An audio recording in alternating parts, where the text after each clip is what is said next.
fresh mountain air. See, I've always wanted to go on a treasure hunt. I even brought an axe. I did. I feel like I'm forgetting something. I need a map. All right, guys. So, I know it's supposed to be around here somewhere, but I got all this script on the bottom. It's like another language. I can't read it.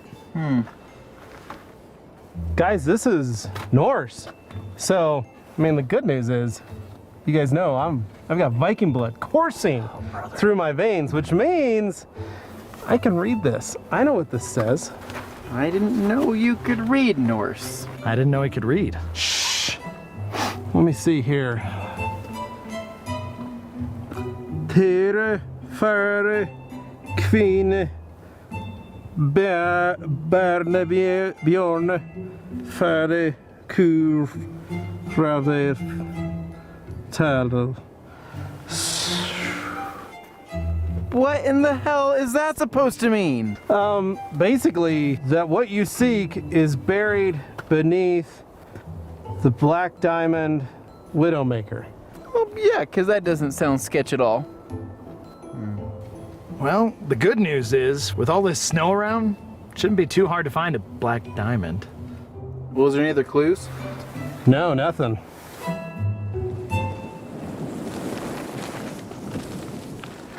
Huh. Must be a black diamond ski run. That makes sense. Makes sense, yeah. Well, speaking of which, I have a trail map. You just carry around a trail map? Yeah, you never know when you'll need a little bit of direction. This is upside down. A little bit of direction here on the mountain. Right here. The Widowmaker. Up that mountain. Well, let's get hiking.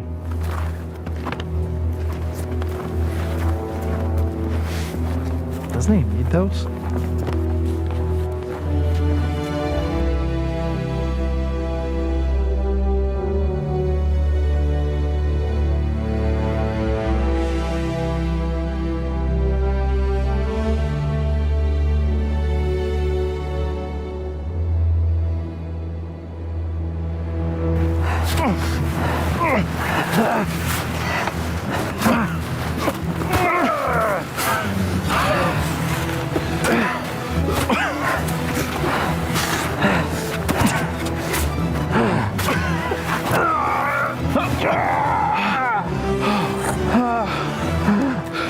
There it is. Widowmaker. I made it. Dave, you okay?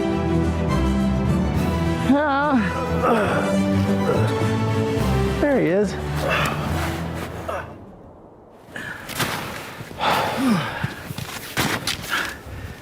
So what, we just dig here? That's what the map says. Base of the Widowmaker. Well, sure would have been nice if we brought a shovel. Yeah, we probably should have brought a shovel. What's this? This is my tactical spoon for when I get hungry. But we need you to dig with it. That's a shovel. I don't want it to get dirty. It's a spoon. Start Can digging. you please dig?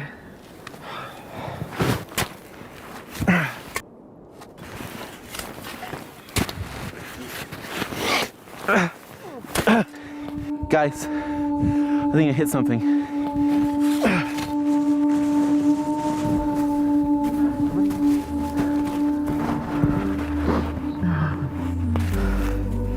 Oh my God. Guys, I think I found One-Eyed Jack. He's got both his eyes. That's a good point. There's something in its mouth.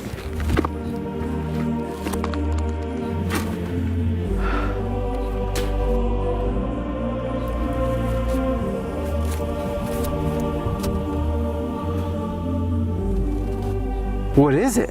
And there it was, the next clue to Jack's detailing treasure. Wait, it's a clue? I thought this was the treasure. How is that a clue? Look closer.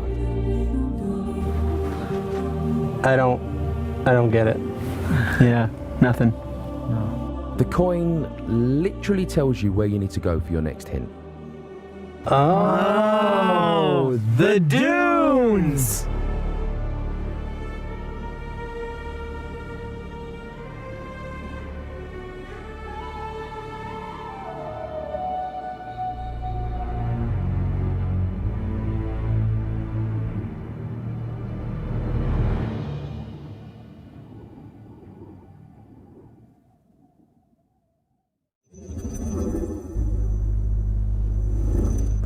Hello and welcome to day 2 of TRCMA 2022. Hopefully you guys are enjoying the adventure so far.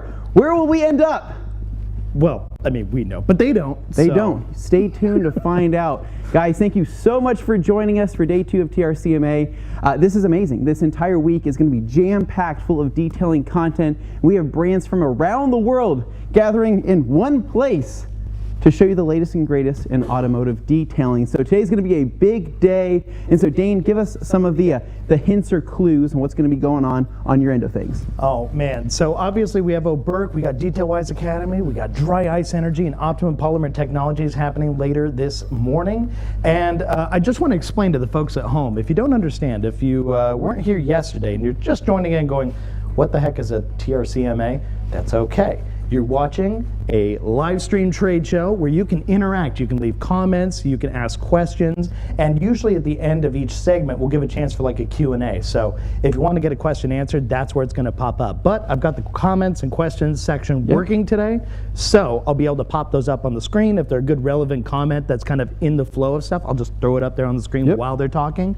Otherwise, I'll save it for the end for the Q&A section. So have those ready. I'll stock them up and I'll put them there at the end for the folks to be able to answer. But this is your opportunity to ask the actual folks in charge of these brands, of these companies. So what better opportunity is there than that? And of course, this isn't just this morning. This is going to be this afternoon in another live stream, and tomorrow with 2 blocks, and the day after with 2 blocks. So make sure you click set reminder on YouTube for every single one. Otherwise, just stay on the lookout on our social media channels for all of our promotions. Exactly. Also, there's more than that going on. Anthony, some housekeeping. All right, a little bit of sweeping, right? A little bit of house cleaning, things we like to do here. So as always, right, we try to give you the most we can out of these events, right, and kind of give back to our customers watching or people that are just, you know, maybe stumbling across the live feed, right? So this week we are running promotional sales throughout the entire week of TRCMA. And so yesterday we had 20% off. Today we have 20% off, but we're doing it on the specific brands for that day. So today save 20% off on Optimum Polymer Technologies, G-Technic, and Detail Factory accessories, brushes, deal, man. Which is a pretty awesome deal. And so there's more than that though too, right? So what we've been doing, right, starting yesterday, we have been releasing limited edition coins, which I think this whole thing? I think you have one on you, right? And I have one on me as well. So we have G-Technic as the coin of today, and so these are commemorative, collectible coins, right? Very limited edition. Yes, very limited edition that you can pick up. And so what we've done is we've teamed up with our brand partners to release these coins, but also to be able to give back to the community. And so every brand partner was able to choose the charity of their choice that they can choose to donate all the proceeds. 100% all the proceeds go from this coin, go to the charities of their choice, and that's going to be happening throughout the week. And so it's just awesome, man. I'm super happy that we're able to do that. And so you'll be able to collect them all as the week goes on, whether you want to frame them or whether you want to put them in a shadow box or however you want to use them, right? And so today's coin is G-Technic. Now, not only that, right, speaking of G-Technic, right, today's a pretty awesome day as well, because not only are you saving 20% off of G-Technic products as well as the other brands like Optimum, Detail Factory, but also with every single order, while supplies last, of course, we're going to be including a G-Technic 250 ml bottle with every order. Oh, dang. While supplies last. Like, so it could be anything? Of anything, right? So honestly, we're leaving that up to the packing team to choose what they want to throw in each order. So you might get a bottle of C2V3, right? You might get a bottle of, let's say, G-Wash. Like panel wipe or something? Maybe a little bit of panel wipe, maybe something along those lines. And so G-Technic products are absolutely fantastic, and we know a lot of people want to get their hands on them if maybe they haven't tried them before, but 20% off, a free G-Technic product, and you're also getting all the entertainment and information that you could want this entire week. You can't go wrong. You can't go wrong. So this morning, we are starting out with Oberk. And so I know Levi is over at the stand ready to jump into this with Davey P and show you guys the entire Oberk line and talk about all of that. Hey everybody, so I've got, of course, the man, the myth, the legend, David Patterson from Ober Car Care. What are you doing, brother? It's good to have you here. Enjoying my time. That's right. Just wanted to remind you guys, those coins are for the coins today. The charity is Rally for a Cause. So each one of those G-Technic coins, if you buy them today, 100% of the proceeds go to Rally for a Cause. So we got them up here in our treasure chest. Thank you, Dane. All right, David, walk us through what's new with Oberk this year. The brand has been out for a few years now, Yep. and you've been starting to add some really unique products. Yeah. Tell me about it. Obviously, the polishing system has been our kind of flagship or staple product that got everybody used to the name. And with that, we started to kind of slowly expand our product line. So last year was a pretty big year for us. It was I decided to go full time with Oberk, so it was a big year for not only me but the brand as well. And we launched our new defense gel product, which is essentially like a silica sealant, like a spray sealant. But we did it a little bit differently. Most of the spray sealants on the market are a spray-on, wipe-off formula, and they're a water-based. We did it as a solvent base, similar to like a regular coating application, even though it's not a strong ceramic. Okay. And part of the reason we did it was just really, really easy to use, easy, relatively short-term protection, well, like some of the silica sealants, and it was just used or able to be used in a lot of different environments without streaking or issues. Oh, okay. So it was a way for us to complement the polishing products that we had been working on and offer some protection.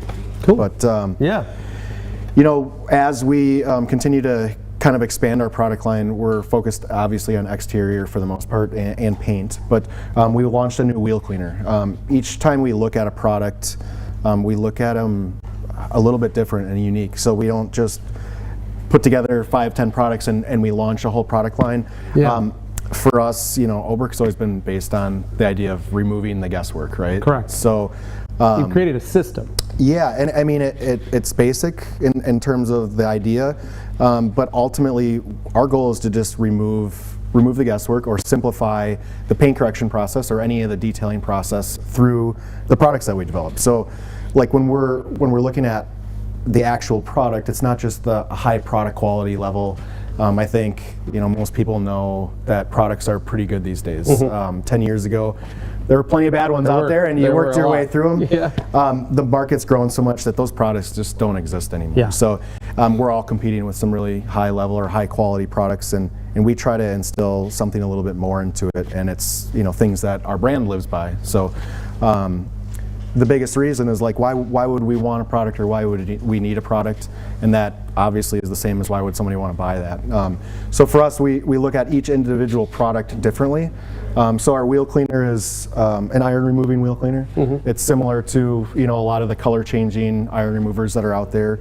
It has a very mild smell, so that's kind of an advantage to it. But we did something a little bit differently where we added a surfactant package, and we kind of combined the old school non-acid wheel cleaner with an iron removing product. Okay. Iron removing products work really good, but they don't necessarily clean the same way as like a cleaner. Yeah. So we thickened it up a little bit to kind of give it a gel-like So spray. it's got some clingability. It can dwell on the surface a lot longer. Yeah, and it dwells on the surface a lot longer, so it can eat into the iron removing or the iron particles from the brakes. But it also has like a thick surfactant package, so it loosens up like the regular road grime, the grease and stuff like that, where iron removers aren't really efficient in that. So it's kind of a mix of both of those worlds, and we felt like it was something a little bit different. But Cool. Well, we've been working on a lot of cool stuff. We're excited for this year. We're excited to continue to add to our product line and continue to kind of remove the guesswork from our processes. There you go. So what's this one on the end here, the sole? Yeah, so Soul is the product that we're just about to launch in the next month here. For the longest time, we've always had our two-step system. It's kind of been like the staple thing, and I think everybody thinks that there's a system, but the idea is most detailers kind of get in their own head. I mean, I do. I think you probably have too. A lot of us have, and we come up with all of these different scenarios and situations, and a lot of times there's a reason for that. You know? But when we go to grow our business, it's really hard to bring that out of your head and train your employees or teach people the same skills that you have or repeat what you're doing, and that's why our system works so well. So like for the entry-level detailer, they understand the basic color system. Everything's color matched to the pad, to the bottle, even the liquid is color matched. But then when you go to implement it to an experienced detailer, they can get these results in their shop and help scale their business. So we had this two-step process, and we introduced our yellow pad last year as being kind of a one-step solution for production shops, dealerships, things like that. And we utilized it kind of between the cut and polish. So it would kind of fit kind of like right in the middle. Right in the middle, yeah. So when we developed this product, we actually spent about a year and a half on it because we wanted it to specifically be for one-step polishing and really offer some significant value. So like you can notice, even with the label, we did something a little bit differently. Our two-step process is white. We wanted to make sure that there wasn't any confusion when it comes to that. So we still use the yellow to match it with the pad, but we changed the label to be black to just signify that it's not necessarily part of that system and help kind of separate those processes. Makes it a lot easier. It makes it a far more simple system. For that way. Especially when you're trying to train an employee, you're trying to train somebody in how to do this. This is how you're going to do it. This product, this product, this product. You know, and as silly as it sounds, I think that's where we've probably had the most growth in the business, is just people understanding those basic things and how beneficial it is when they implement it into their business. The quality is obviously there. So we did a little test spot. We did do a little demonstration on the hood. If we want to get a phone camera in here, you guys can pop in and we can show you some of the stuff. So what did you do on this so we got RX-8 hood? So we'll give you a idea of what this hood looks like. We picked this up from the junkyard.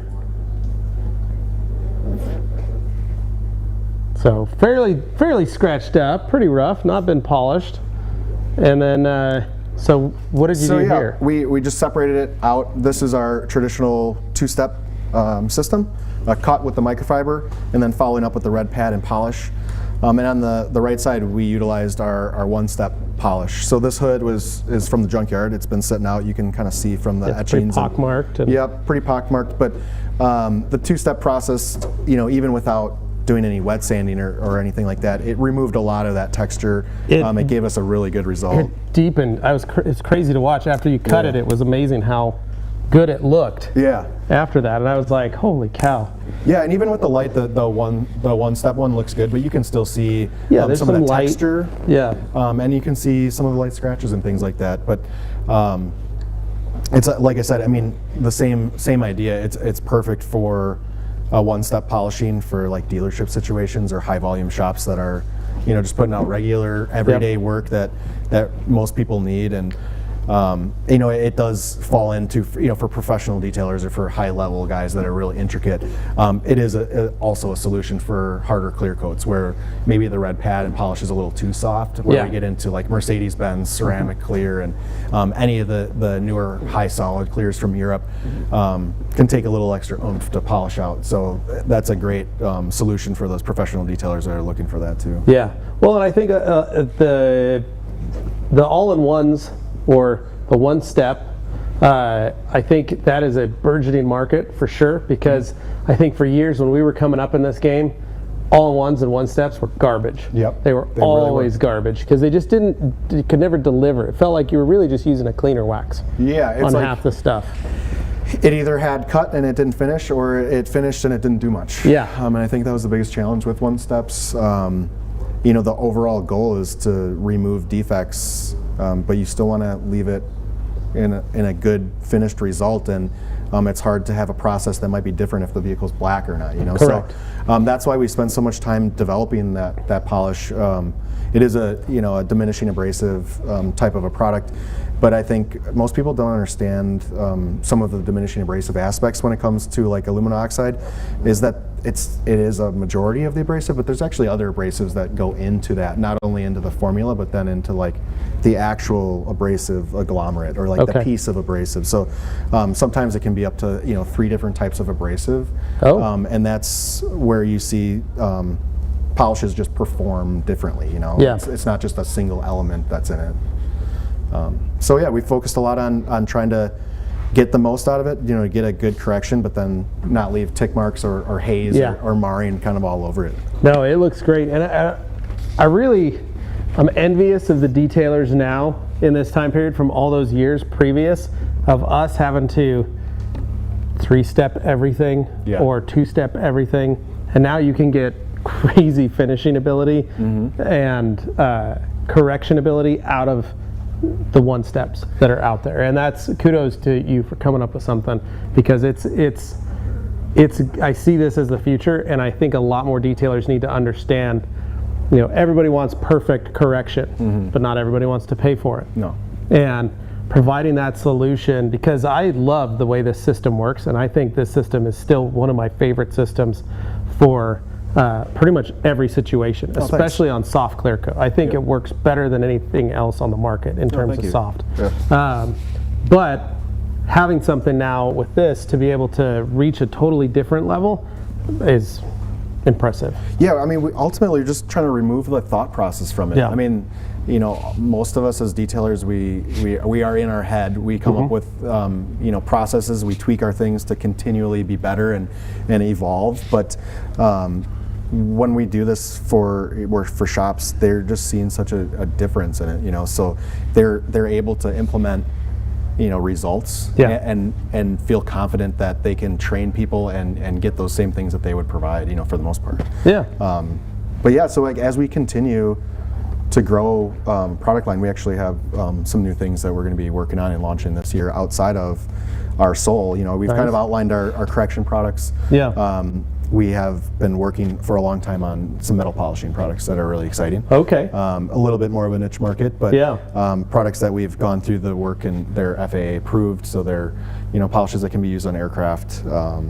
Really cool system that is kind of a, you know, 2 or 3-step process where you can dial it down and do perfect aluminum work or different things like that. Whether you're doing Airstream trailers or airplanes or bright work on vintage vehicles, things like that. So that'll be kind of neat. And then our next product up is actually to develop our own system for wheels. You know, so we're going to add the second part for wheel and tire cleaning. So we have a tire cleaner that'll be launched in April here. Okay. Similar type of an idea. It has a cleaning action to it. It works phenomenal for cleaning like the browning and discoloring from tires. Okay. It's a really interesting product because we wanted to incorporate the idea that a lot of people are going rinseless and things like that. And, you know, wheels and tires are a hard thing to do rinseless just because it's dirty. And you usually want to really flush a lot of that stuff out. But the tire cleaner that we worked with is able to be used traditionally, where you spray it on and scrub it and rinse it off. But it also works where you can spray it, it clings really, really well. It can sit there for a couple minutes, and then you can just wipe it off with a clean towel. Oh, wow. It provides a great, really clean, natural finish. Oh, that's cool. So we're excited to launch that and kind of complement it into our iron remover. Yeah, I think our iron remover, I'm biased, but I like it a lot, and we spent a lot of time on it. But some people don't know, and I think Dylan has talked about this recently, that, you know, these chemicals in iron removers can brown tires as well. Right, yeah. So we're utilizing it, even though it's a tire cleaner, it's a wheel and tire cleaner. So with these 2 products, you can maintain your wheels and tires regularly. You use your iron remover, you know, once in a while to remove brake dust and make sure it stays clean. But for the light cleaning, you can just spray your tire cleaner on there along with the wheel cleaner and just do general purpose cleaning. Oh man, yeah, I'm excited. Well, and I like the thought process. I like the way you've thought all this out, especially in the terms that a lot of people don't realize that some of those wheel cleaners do that to rubber. And so to provide another option, it's just great. Dane, what kind of questions do you got over there? Anybody coming in? A good question here saying, is Sole just a 1-step where you would still need protection, or an all-in-one with included protection? So Ricky Cologne, is Sole just a 1-step you would still need protection, or all-in-one with included protection? So it is not an all-in-one. It does not have any so it's protection. A 1-step. It is a true 1-step. You know, I'd love to have an all-in-one product in our range, but that one's almost even more challenging. Correct. Because a lot of the all-in-ones, they're short in how long that protection lasts, and they typically like have the same issues as 1-step products with the micro marring and things like that. So hopefully in the future we might have something like that, but right now it's just a true polish that'll allow you to do it and finish out good. Cool. Well, and then you can use defense on Defense, yeah, defense or whatever your favorite coating is. Yeah, and then Ricky also had a follow-up wanting to know when the availability date for Soul was. The availability date for Soul. Yeah, so Soul's going to launch probably third week of April here. Okay. We're just finalizing all of our videos and imagery for it, and you'll hear a lot. And if you're on our email list, you'll get an email soon with that. Sweet. Okay, There great. you go. And then I've got one here from Steven saying, how is Oberk looking to evolve with modern cars' clear coat becoming thinner and thinner? Is this a system that works on cars coming onto the lot now? Works. So how's Oberk looking to evolve to modern cars' clear coat, becoming thinner and thinner system that works on cars coming in the lot now? Yeah, I mean, ultimately, that's kind of where the one-step product aligns is they are, some of the brands are getting thinner and thinner and thinner, which ultimately makes it hard to continue correcting those Correct. things, Yeah, we can't go more than once or twice on a car nowadays, just about. Yeah, I think, heavily. I think the biggest change with how cars are getting thinner is just everybody's approach. I think, I'm a huge fan of microfiber. It's a product in our product line. It's not dangerous. It's a really safe product to use. But when we look at, at the surface level, it does remove clear coat faster than a foam pad. Typically, that's why it works so well. And when we get these thinner and thinner clears, I just think you're going to see people revert back to medium to firm foam pads and getting a little bit more aggressive with their foam pads just because they can get the good correction and not remove as much material as rapidly. Yeah. Okay. But yeah, so for us, we're continually trying to stay up to date. I mean, the paint market is a little wild right now in the technology that they got. Yeah. Cool. Okay, well that's great. I got a few more here if you guys are all right with that. Yeah, we're good, Dane. Yeah, so let me get Got a couple this more one, which is questions. from Dino, who of course we know is not based in the U.S., asking, So is Dino's Oberk out of- just yeah, U.S. Dino's based or out of going Austria. worldwide? Is Oberk just U.S. based or going worldwide? Oberk actually had some really good growth last year worldwide. We have distributors not everywhere, but we have a number of countries. So we have Oberk Australia. We also have Monkey down in Peru. We did a training there recently. We have, now I'm drawing a blank. But we have started to work with quite a few. So we're in Latin America. We're in Australia. We really haven't tapped too much into the European market. Just because we're looking for the the right strategic partners to do that area with us, but we are continuing to grow. Yeah, we're worldwide for sure. Nice. Yeah. There you go. All right. Stay tuned, Dino. Here's another pretty one directed right at David here. Quick recommendation for cut and finish combo on soft black paint. This We combo. all know the This Yeah. combo for soft black. Yeah, for soft black, whether it's GM, Honda. Subaru, Porsche, whatever you're working with, it really comes down to the system. But these two pads, if you're in a cooler climate, the red pad finishes perfect. But we do have a lot of high level professional guys that when they get into the soft or finicky clears, they really love the yellow pad to pair with that. Yeah, this has always been my go-to for soft clear, especially on soft paint, especially black soft. It's Yeah. the only thing I've ever used for that. Well, if Dave knows one thing, he definitely knows Hondas. So Yeah. I got the Said if you bearded know hunter anything, here. you know Hondas. Yeah, I might be a little bit of a Honda guy. Yeah. And Bearded Porsche Hunter. guy, yeah. Bearded Hunter. Hunter is super excited for that tire cleaner and yes to demo of the defense gel. For sure. Oh yeah, because I Ricky didn't was grab an asking applicator, if but you we would can do do a it. demo by chance. If we got minutes. let me get an applicator real quick here. I don't have one here, but let me hold on a second, Dave. Let me Sure. grab one. I'm gonna pull one off the wall. Well, I don't have the- I while don't you're have the cap for grabbing it either, that, but yeah, Levi, it's, maybe you you know, can it's, also relay something I'm about to say. You apply it Okay, similar. go for it, Dane. So I have Fletch Fletcher here, just saying, great go. to Oh, see thanks. more involvement with Oberk. I Rad don't have the cap product. for it either, but you apply it similar to like a coating, except it's just it's very, very easy to use. Okay. You don't have to be as methodical with it. That's the big thing for me. I would do a whole car because it's not a long-term coating and you're not investing all the time in the prep work. It's a 3 to 6 month product. It's not going to last forever.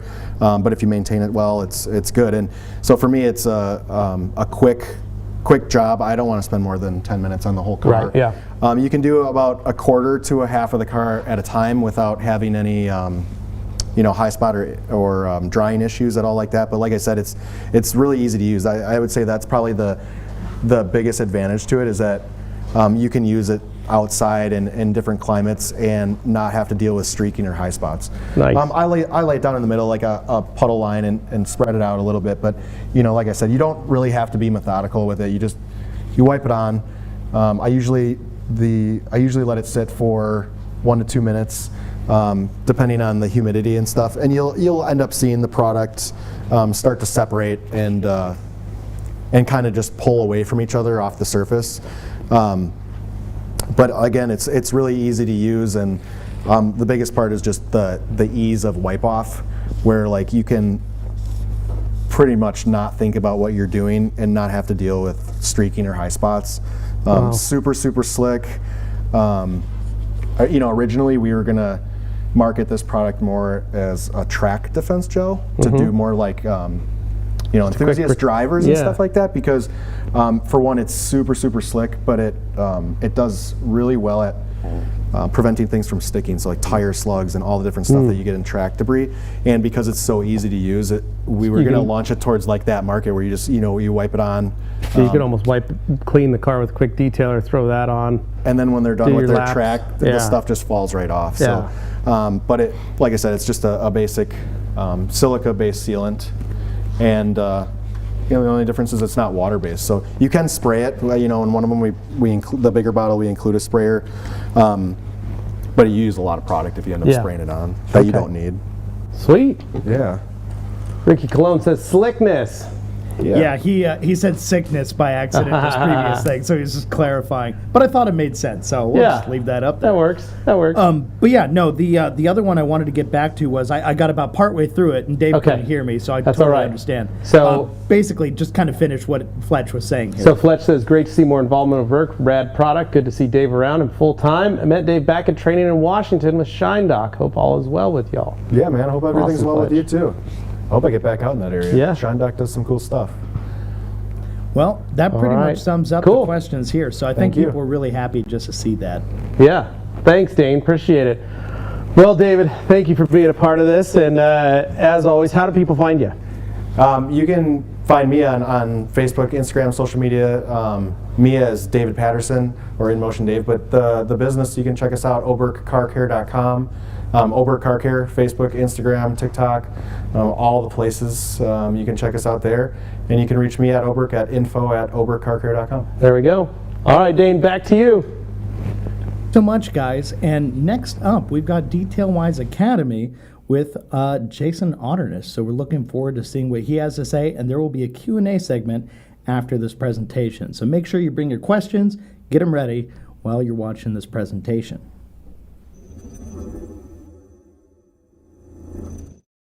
Hey guys, I'm Greg. What's up, everybody? I'm Jason.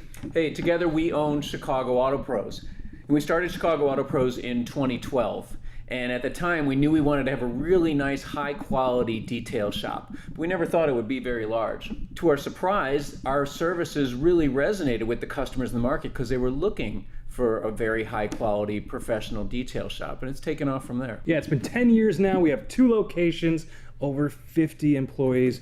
We just started an e-commerce business, and our newest adventure is Detail Wise, where we educate other detailers about what we've done to make our business successful. So we're here at TRC Live, and we just want to talk to you about some of the ways that we define success and some of the things that we teach you guys in Detail Wise program. Now, to start with, understanding our definition of success and what makes us successful was one of the first things that we did. And we realized that it wasn't just about making money. It was about making a better lives for our employees. It was about treating our customers properly and really elevating the entire industry. Yeah, the way that we actually figured out our definition of success was actually to sit down and figure out our values. What was important to us, and not just money. Obviously money is important, but what really drives our passion? What are we doing this for? And there's a lot of different values that we kind of laid out into a paragraph that turned into our definition of success, and it's what we live by today. Once we did that, we realized that to truly be successful in this industry, it's not just about doing great detailing, because lots of guys do great detailing, but it's got to be several things. We call it firing on all cylinders. Your shop has to look right, your sales has to be on point, your marketing has to be at least better than average. Yes. Okay. Really good marketing helps a lot. From there, you got to make sure you have great employees. You can't have a bunch of losers hanging around the shop. So we want to talk a little bit about how we fire on all these cylinders, and that is the key to success in the detail industry. So we're going to go through all these cylinders, and this is what we teach through our Detail Wise Academy program. It's not that you need to be just good at one thing, because a lot of us come into this business really good at detailing, technicians. In order to have a successful business, you need to be firing on all 10 of those cylinders. Just like a car, it doesn't run right if one cylinder's not working. Right. So we're gonna share some of these cylinders with you guys. First cylinder that we always like to talk about is Marketing. Marketing. I love marketing. So you can be the best technician in the world. So actually, a little story. I was in an underground parking garage, and I had one of my businesses there, and I was talking to a gentleman who owned another business, and I was in an underground parking garage, so I wasn't doing very well. He asked me, "How you doing?" "Nobody can find me." And he gave me a piece of advice that I'll never forget. He said, "You can make the best hamburger in the world, but if nobody knows about it, you're not going to sell any." And that just goes back into detailing. You can be the best detailer. You can just slay paint for hours and just make this awesome looking shiny car. But if you're not letting people know about it, if you're not spreading the story, your word out there, there's not very many people that are going to be able to find you for you to be able to deliver these awesome services, this skill that you have. So marketing is just that. And people want to buy your story. What we find that's great is that people come into our shop going, "This is the kind of guys that I want working on my car." And it could, that's what we're selling. You can sell something slightly different, but there is a customer out there and your message will resonate with them. They want to support us and they come in going, "These are the guys for me." So they're sort of pre-sold. The first thing that we like to do is know our target customer. We are delivering services for high-end customers that are passionate, enthusiast about their car. That is the best type of customer that you're looking for. So make sure your message is in line. When I talk about marketing, I think of the entire shop as marketing. The front door, the lobby, the way that everything looks. You're telling a story to your customers. What does your website look like? How do you answer your phone? What is that story telling to your customer, the target customer that you're looking for to get into your shop? And it takes some time to think about this. Look at it through your customer's eyes. What are they seeing? Really step back and look at everything. Now, the next thing we say you focus on, once you've got a good looking shop and the marketing's on point, is setting your prices. It's the number one question that we get at Detail Wise. How much should I charge for a detail? We feel pretty strongly about how you set your prices, and there's a way to do it that guarantees you a profit. Here's what you don't want to do. If you go to the market and saying, "I'm going to charge what everyone else in the area is charging for a detail," you're probably doing it wrong. Because tell me exactly how long does it take to do a detail? I mean, what is a detail anyway? You might define it differently than we define it, and you certainly are defining it differently than your competitor down the street. Yeah, this is a pillar of our pyramid, our 10 cylinders here, knowing what to charge, and it's financially being smart, because we see a lot of detailing businesses that are slowly going out of business because they don't know their finances. They don't know what to charge, and they don't know if they're profitable or not. They're running their business off their bank account, and that's the wrong way to do it. So our pricing calculator is just an exercise for you to know what your expenses are, where your revenue is, and eventually where are you at with profit? You want to be making money. This is, we all start businesses for different reasons, different passions. We love what we do, but in order to stay in business, I hope this is common sense, you have to make money. You got to make a profit. You got to be able to make a profit so you can continue to do what you love to do. So our calculator starts with profit, and we build in profit. And then you figure out your expenses, and then you can set an hourly rate, because all we're really selling in this industry is time. And if you're selling a detail that takes 8 hours to complete, then you should be getting paid for 8 hours of time. And I build a lot of other stuff into this because, frankly, your customers want you to be profitable. If they're buying into your marketing, they like you and they like the service you offer. They want to see you continue to do well, and they're willing to pay for that. And frankly, they want you to have a nice looking lobby, and they're willing to pay for that. And they want you to have the best equipment, and they're willing to pay for that. And they also want you to go to the trade shows and meet other people in the industry because they want you to be the expert in the industry. All that stuff gets factored into what you charge for your customers. Going through these cylinders, set up your business, you have the marketing, you have customers coming in now, your prices are set right. Now you actually have to talk to them. Yeah, and if you're answering the phone while you're buffing a car, detail shop, that's probably not a great way to be doing it. You can't afford not to have someone focused on customer service at your front desk. Absolutely. So whether it's you or someone that you hire, if customers are calling around and they call you and they can't get a hold of you, that doesn't give them a lot of confidence that you're going to answer the phone when their car is in the shop. Yeah. It also means that they might call another shop that also seems reputable, looking for the same answer. And if that guy picks up the phone, you've just lost some business. Yeah. So having your customer service on point and taking care of what the customer needs is another one of our tenets and one of the cylinders that we like to fire on. Yeah, this is an experience for the customer, so make sure that you're delivering the best experience possible for your customer. Answer the phone on time.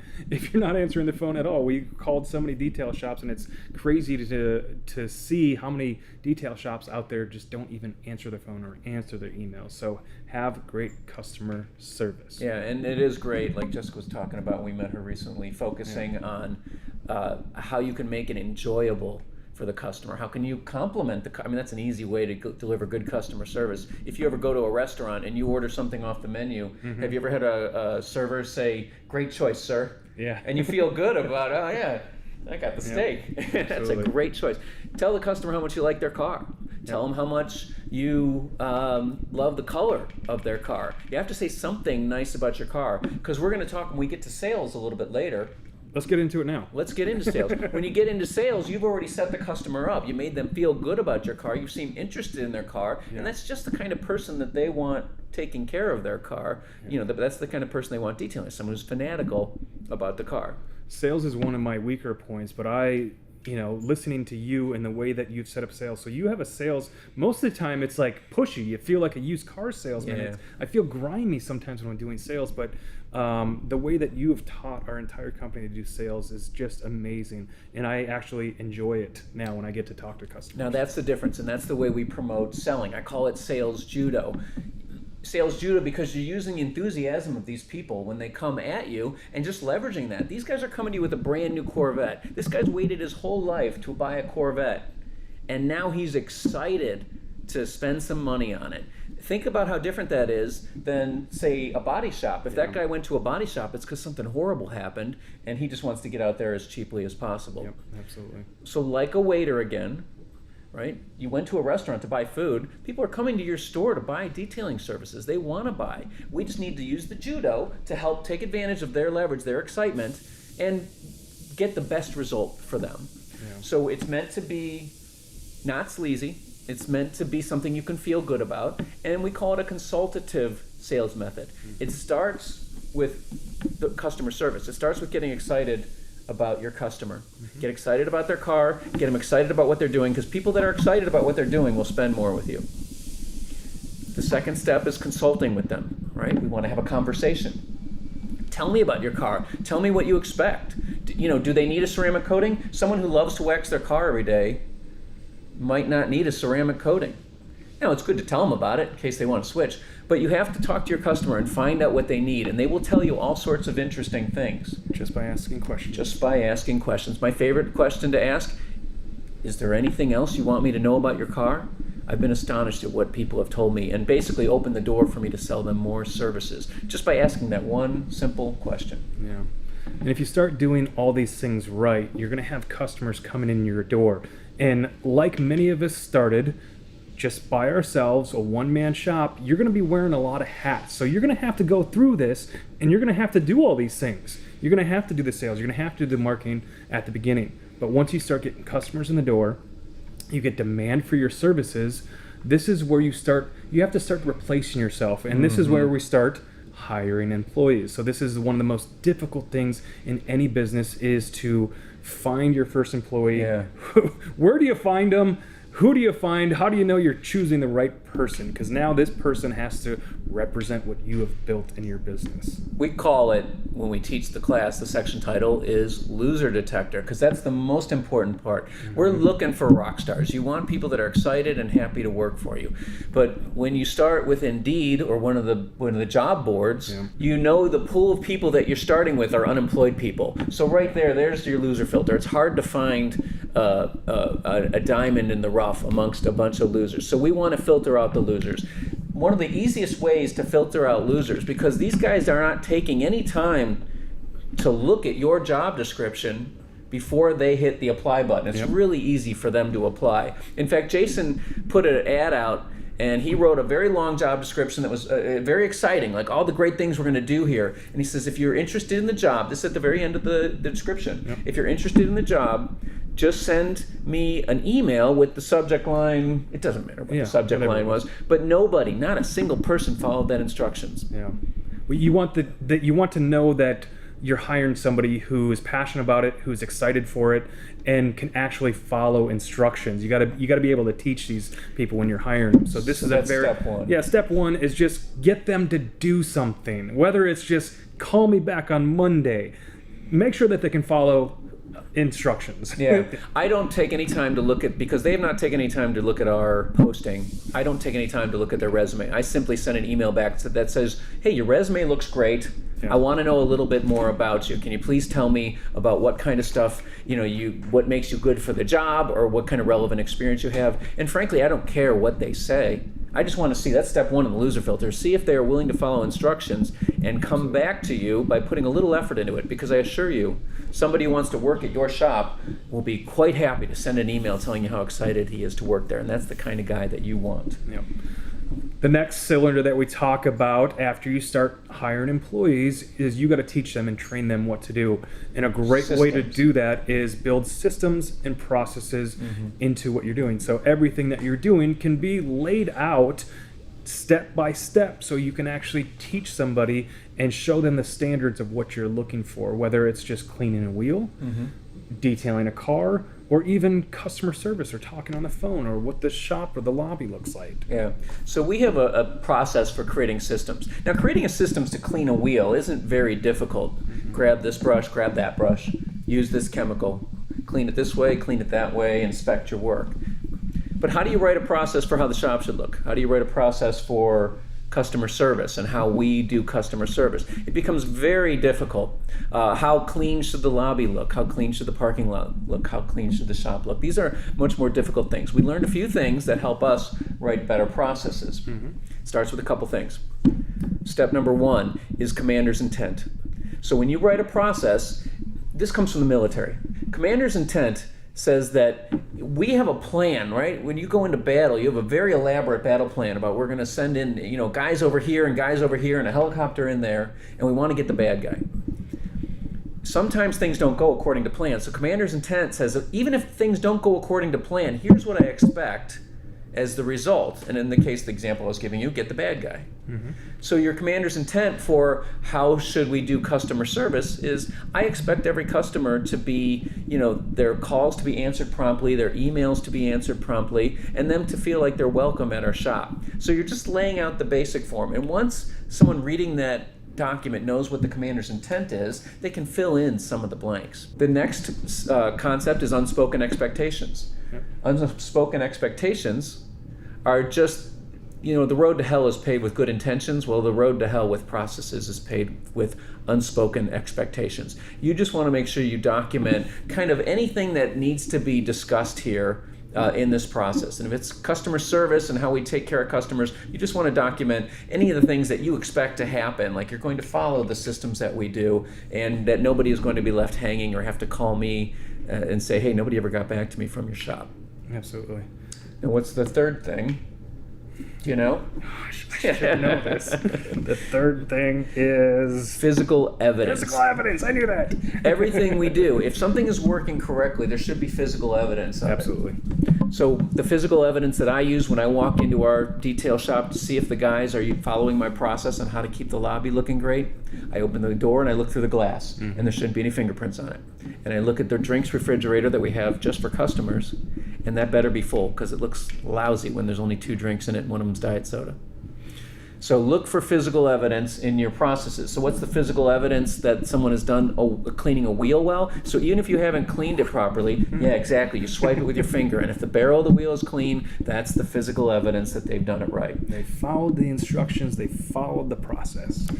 So you want to create these processes, you want to follow our diagram for how to document the processes, and by using these simple steps, you've created a really robust process that employees can add detail to if they need it, but you, without ever having to see them, can tell if they're following the processes correctly if you're looking for that physical evidence. I really like checklists. You know, you can That's put checklists perfect. together step by step, and they can go afterwards and just make sure everything is done properly to your standard, to your process. All right, so the next thing you got to do if you want to be successful is learn how to behave like a leader. Most detailers and people that you're going to hire if you are in a hiring capacity are technicians. They want to work on cars and they want to kill it every day.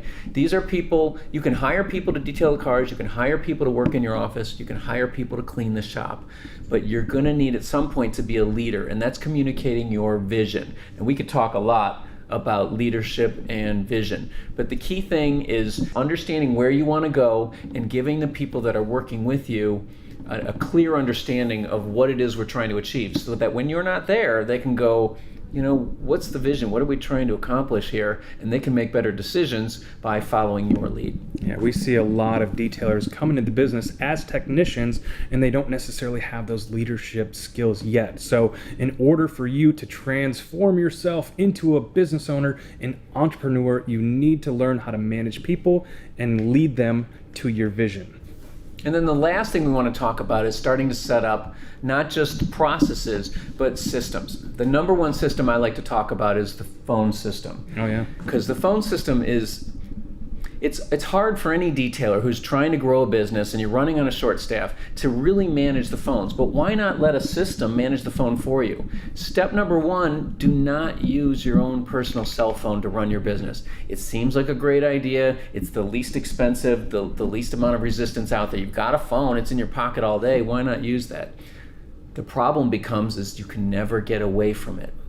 And then you're also the one who's always reliant on answering that phone and answering the messages. Getting a simple system, Grasshopper's a really good one, Ring Central, there's several others that are out there.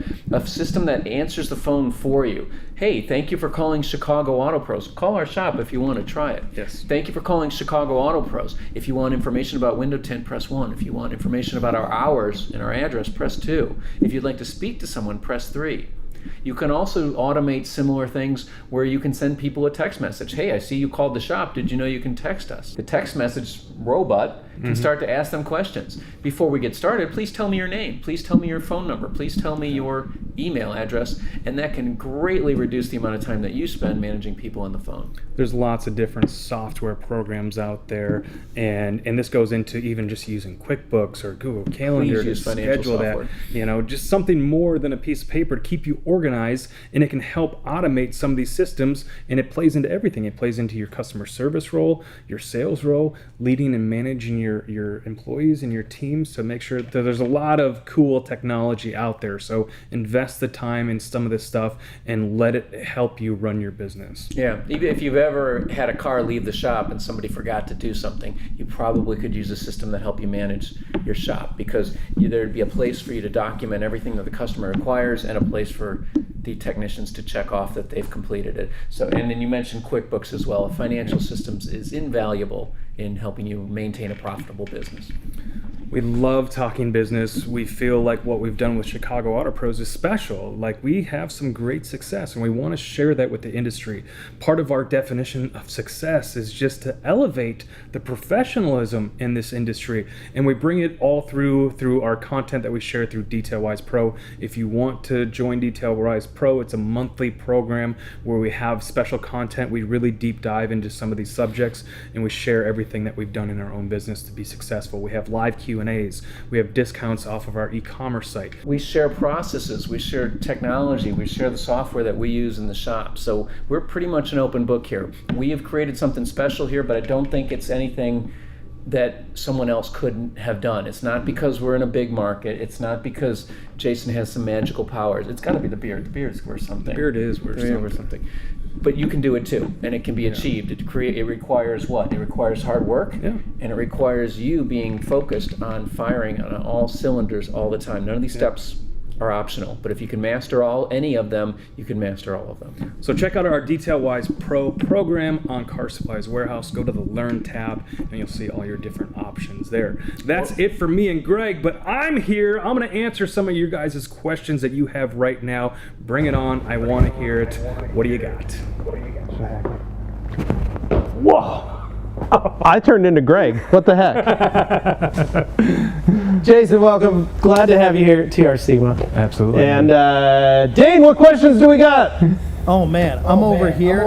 You know, it's funny. I basically have seems to have tripped a little bit of a touched nerve there with the loser filter comment back in that video. There were definitely some folks getting riled up in the comments, and I mean, if you want to talk more about that, I think you can probably see where that one's going, but feel free to address that first. He's saying you should talk more about the loser comments on the what we saw on the thing there. So the loser mentality, or the whatever that was in the thing, where you got the employees or customers that are losers. You don't want that. Yeah. Expand on that. Okay, so in any business you have to hire employees. It's one of the toughest things to do when you're starting a business is hire the right employees. So what we call that part of the training is the loser filter, learning how to identify losers. And what we do is we do a special, normally you sit down with somebody, you read their resume, you sit down in an interview with them, and it's hard to tell if that person is really going to work out for your company or not. Right. So we have a set of rules in our company that we do. So we actually do a working interview. Okay. We bring that person in, the technician that wants to learn how to detail, that wants to work for our company, and we show them how to clean a wheel. And this is a working interview that we're looking for red flags. We're looking for losers, because we don't want losers working for our company. Well, it costs money. Exactly. It costs a ton of money that most people don't understand what it takes when you bring in a new employee, and then you've got to train them, and you've got to hope that they even want to do the job, or they even want to be there. And if they don't, that's a lot of wasted time, a lot of wasted effort. We want rock stars. Yeah. Rock stars. And by doing that working interview, if we can show them how to do a simple basic maintenance wash on a car, that tells us that we can then bring them into other parts of the business, and they're going to be able to listen and follow directions, and we can grow them into our company. Yeah, well, and you guys do a really good job of that. And so there is something to be said about this. I just was watching on TikTok, you took your guys down to do a competition on window tinting, and to see who could tint windows faster and better and at a high level. And I was watching that, and I was like, holy cow, that's insane. But it provides that ego boost to your employees when they can feel like, oh my gosh, not only does my boss care that they want to better me in this, but I also want to better myself, because I can stand up and go like, wow, I'm actually pretty good in this country. Yeah. In this industry, I'm actually a really good thing, and thanks to them for that. So it's an experience. So everything, I call it the fun. Like when I come to work, I enjoy doing this. I enjoy owning my own business. I want it to be fun. Yeah. And so I talk to all my employees about this. This has to be fun for everybody. Not like you come in every day and it's going to be fun. Everybody has their bad days and stuff. But for the most part, we want to have fun coming in. And fun to me is building a business, making sure our customers are satisfied, always learning. We're leading the way. We're growing ourselves personally in the business, and that's fun for me. And if everybody's doing that same thing and they come in to work and they enjoy it, leave some of that baggage at home, that's fun. When it's not fun is when you're working with somebody and they're not pulling their own weight. Right. So if me and you are detailing together, I'm doing one side, you're doing one side, and now I have to go over to your side because you're slow, I'm over you're here lazy, playing on my phone, smoking a cigarette, I'm like, that's not fun anymore. No. Right. So nice. Dane, anything else? Yes, I've got Cynthia here. Cynthia wants to know, what level of detailer does the training focus on? A lot of these tips sound shop-based, or are they for more established detailers? So what level of detailer does this training focus on? And a lot of these tips sound shop-based or for more established detailers. Cynthia. So business training is not glamorous, right? Yeah. Like it's more intriguing to kind of learn how to do paint correction, wet sanding, and learn how to do a coating. We all start off that way, and that's technician training. Yeah. So business training is not as glamorous, but it's for everybody. If you're starting a business, if you're a business owner, business training is absolutely necessary if you want to be successful in your business. You got to learn it. I'll tell a little story. I want to brag a little bit. Yeah, go for it. Because I want to show the importance of taking the time to learn how to run your business properly. So we have 2 shops, we have 50 employees, and last year we did $5 million in revenue. Yeah. And revenue is a number that's kind of tricky, because if I did $5 million in revenue and it was $4.9 million in expenses, I didn't make a whole lot of money, you know what I mean? But last year we actually made $800,000 in profit. Yeah. That's huge. And I'm saying that just not to brag, but it's possible. You can do this with your business set up properly, standard operating procedures, hiring the right people. And I want you to ask me a question. Yeah. Ask me how many cars I detailed last year for customers. How many cars did you detail for customers? 0. I didn't detail any car. cars, because we've worked on our business. We put the processes, the procedures, the systems in place. We've hired the right people. We have the right managers. We train them how to be leaders. And now I can spend my time hanging out with you. Yeah. And doing cool things like this. That's the biggest thing, because a lot of folks, even if you're starting out and you're just you in the shop by yourself, your garage, if you don't set the right practices in place from the very beginning, it's going to be really hard to expand upon that, to grow that. And a lot of folks don't realize. So even if you're just starting out and you're just doing it on your own on the weekends as a hobbyist, and you'd like to do it potentially, sign up for Detail Wise and take on that. And it doesn't have to be a big shop. Yeah, just to learn, because once you can do it, you can do it. Yeah, So- absolutely. Yeah, it definitely doesn't have to be a big shop to be able to start this. Even if you're a small 2 to 3 man shop, even if you're doing it on your own, having these processes and systems is going to make life easier. You can have processes and the way you talk to your customer. You can get more sales and get more work by having the right processes in your marketing and the way you answer your phone. Everything is a system and process, and get that down, and you're going to see more success. Sweet. Well, there you go. Jason, thanks for joining us in this. Absolutely. And as always, guys, you can sign up for Detail Wise Academy. Go to, where do they find that? Car Supplies Warehouse, go to the Learn tab. Perfect. All right, we got to jump over to Anthony and Gurno, and I think we'll probably pop in over there and see what's going on. So, here we go.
All right, guys, so this is the segment that I think I've been most excited for TRCMA 2022, right? Dry ice, it's amazing. So I am here with Gurno of Dry Ice Energy, and we are going to be ice blasting today. Yeah, that's great. I'm excited. This is what I've been most excited to see, mainly because I have some seats that we're going to be cleaning up that I've been kind of holding off for far too long, so I'm putting him to work today on those. You were quite afraid about it, right? I was quite afraid, and then he showed me, and I said, I'm a believer. I'm a believer in seat cleaning now using dry ice. And so, Gurno, give us some background on Dry Ice Energy. Kind of tell us how you started, where you are today, and what's been going on. Yeah. Thank you for having us. Yeah, no it was problem. quite a long trip to come here. It took me like 24 hours, but still it was worth it. You right? came from where again? From Berlin. Oh my gosh. Yeah, quite a trip. That was quite the trip. And you drove the entire way? Yeah. Oh, and I was across driving the fast ocean? because we don't have speed limits in Germany, so I could go very fast. That's exactly what it is. So, all right, thank you for having us. Berlin. Yeah, dry ice energy. You know, dry ice cleaning. I don't know if you guys know anything about it, but I will tell you a little bit later. We started a few years ago back in Germany. We checked the market. We liked the dry ice cleaning because the advantage about it is you can see it here. Many people think it's water, just frozen water, but actually it's frozen CO2. So interesting. Okay. So you inhale oxygen and you exhale CO2. So it's a process that our body is actually producing it. And the advantage about this is when you like take it, and I'm going to throw some on the ground now to show you the effect. So what I'm going to do is I hit the ground. And what you're going to see, it just disappears. That's like the coolest. That was the coolest. How many times can you do that before it gets too expensive? Right? Well, we have a lot of budget. We have a lot. Okay, we have a lot to I play would with. just book it on marketing budget, so it's going to be fine. See, smart man. He knows how to do it. No, so, what you see is there's no water, or nothing stays behind. So when the dry ice hits the surface, it actually expands by 70,000%. So that's one of the things because that makes it clean. So it hits the surface, it cools down the dirt, it makes it shock. Imagine when you are in a desert and look at the ground, you see the scratches and edges on the ground because it's so dry. So that's what it does with the dirt. And then the next dry ice pellets, they just hit the surface and they expand. So they just rip off the dirt with this expansion and nothing stays behind. It doesn't hurt any surface, so you can clean displays, you can clean the Alcantara seats, we're going to see that later.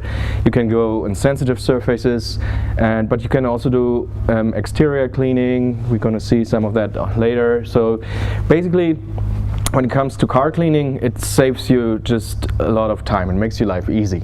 Very much so, a lot of work that you do, just take a brush, take a cleaner, brush it again, then it dries up, and then you see, oh, there's still some dirt left, and you start the process all over again. With dry ice, when you hit the surface, you see what you get, and it stays like this. So, and you get in all edges and corners because of this expansion of the dry ice. It just makes your life easy, and there's no humidity, so all the drying time falls away. But you asked me how we started. So we started basically in Germany, and we have a sister company actually in paper industry, and there they use the heavy big dry ice machines for cleaning because in some operations you can't just use water, so the dry ice cleaning is around for like 15-20 years already. But these compact small machines weren't there. So what we did is we screened the market, we checked anything, we didn't find anything we like. So we started a company and invented something new and started all over the process. I think in about 2014 we started engineering, and we came on the market in 2015, sorry, and we started in Germany, and now we have, I don't know, a few thousand customers there. And now we thought it's good to introduce it here, maybe. I absolutely agree, and I mean, just based on the couple samples that you've showed us, which you guys will see plenty of examples here in just a little bit, the finish, right, after hitting it with the dry ice, right, how do I say, it just looks so much better than if I were to have taken multiple cleaners and brushes and all of that. It looks very uniform, and it looks very, very good. It looks almost new, right? That's a good point. I always say it's like an honest cleaning, because when it comes to engine cleaning, for example, people do it with a high pressure cleaner, and I'm coming to that later with all the electronics and the problems that might be come with that. And then at the end, when it's all clean, they put like a shiny stuff on that, dressing. And I always say, well, it didn't come from the factory with the dressing on it. So I always say it's honest clean. It doesn't take off the scratches or whatever. So it doesn't give you a new plastic. When you have a scratched plastic, it doesn't give you a new one, but it takes out all of the dirt of it. So it cleans. But it's on the other hand, it's not a wonder machine. People, when they think of dry ice, they say, oh, I can now I can clean everything. The world is finey and shiny and whatever. So it's still a tool. It's still it helps you in your daily work, like 80 to 90% to be more efficient, to be faster, to make your life easy.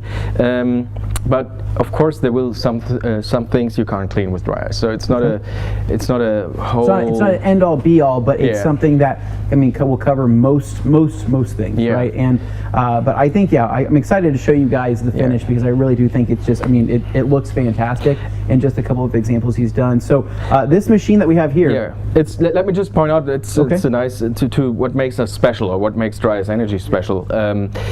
Like I said, dry ice cleaning machines are around for a long time, but they are very loud. They are very heavy. They need huge compressors. I mean,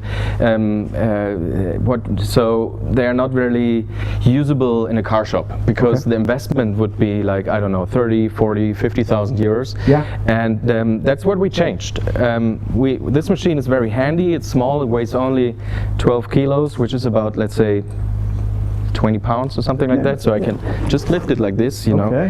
Doesn't need any electricity, you know. Doesn't need any electricity? No, you No just plug in. electricity? You just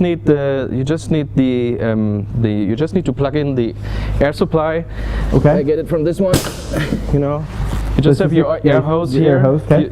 You just plug it in on the back of the machine, and okay, the hose is not connected correctly, but that's all you need to do. Okay. So just plug it in. Plug it in. You put in the dry ice in the machine, and off you go.